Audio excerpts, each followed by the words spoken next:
CBI সেই সঞ্জয় রায় যাকে police মাত্র 2 দিনের মধ্যে গ্রেফতার করেছিল তাকে ছাড়া আর কাউকে কোনো দোষী খুঁজে পেল না। পুলিশ কিভাবে এই আন্দোলনে দোষীদের আড়াল করেছে, এমনকি একজন পুলিশ ওসি অভিজিৎ মণ্ডল গ্রেফতার পর্যন্ত হয়েছে। কলেজে কিন্তু আবারও র্যাগিং থেকে তোলাবাজির মতো ঘটনা আরম্ভ হয়েছে। যেটা দেখেছি, কলকাতা পুলিশ যে পথে তদন্তে গাফিলতি করেছে সেই একই পথে সিবিআইও তদন্তে গাফিলতি করেছে। সরকারের এই যে দোষীদের আড়াল করা, তার ফলে সেই পরিবেশটা পুরোপুরি নষ্ট হচ্ছে এবং আবারও সেই সন্ত্রাসের আবহ ফিরে আসছে। সিবিআই কর্তারা আমরা তাদেরও শাস্তি চাই যারা দোষীদের আড়াল করছে। এখন যখন সিবিআই প্রথম তদন্ত হাতে নিয়েছিল, আমরা সবাই আশা করেছিলাম এবার হয়তো ন্যায় বিচার পাবো, কারণ রাজ্য পুলিশের যে গাফিলতি আমরা ভেবেছিলাম তার একটা বিচার হবে। কিন্তু আমরা অত্যন্ত হতাশ হলাম সিবিআই এর ভূমিকায়, যে এতদিন পেরিয়ে গেল অথচ সিবিআই সেই সঞ্জয় রায় যাকে পুলিশ মাত্র 1.5 দিনের মধ্যে গ্রেফতার করেছিল তাকে ছাড়া আর কাউকে কোনো দোষী খুঁজে পেল না। এমনকি সিসিটিভি ফুটেজেও 70-75 জনের মধ্যে সঞ্জয় রায় ছাড়া আর কাউকে সিবিআই শনাক্ত করতে পারলো না। এবং সিবিআই এ পর্যন্ত এই গোটা ঘটনায় যে তথ্য প্রমাণগুলো দেখিয়েছে সেই সমস্তটাই কলকাতা পুলিশ কিন্তু মাত্র 1.5 দিনের মধ্যে দেখিয়েছিল। তার বাইরে এতদিন যে পেরিয়ে গেল সিবিআই যে এত তদন্ত করলো, তার কিন্তু কোনো তথ্য প্রমাণই তার নতুন করে খুঁজে পেল না।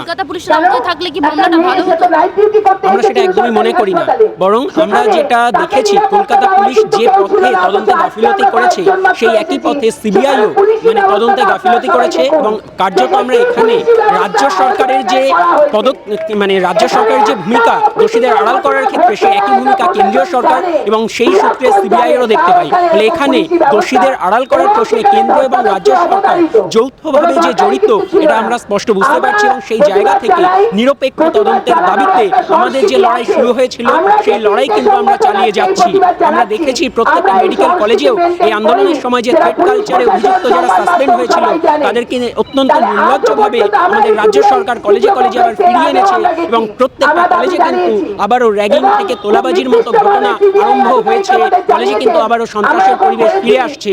ফলে এই অবস্থায় দাঁড়িয়ে প্রত্যেকটা কলেজে যে এই আন্দোলনের ফলে যে একটা মুক্ত আবহাওয়া তৈরি হয়েছিল, সরকারের এই যে দোষীদের আড়াল করা, তার ফলে সেই পরিবেশটা পুরোপুরি নষ্ট হচ্ছে এবং আবারও সেই সন্ত্রাসের আবহ ফিরে আসছে। ফলে আমরা চাই এই ঘটনায় উপযুক্ত তদন্ত হোক, দোষীরা শাস্তি পাক এবং কলেজে পড়াশোনার উপযুক্ত পরিবেশ বজায় থাক এবং প্রত্যেকে স্বাধীনভাবে চলাফেরা করুক, এই সুস্থ পরিবেশকে বজায় থাকে। এই দাবিতে আমাদের লড়াই চলছে।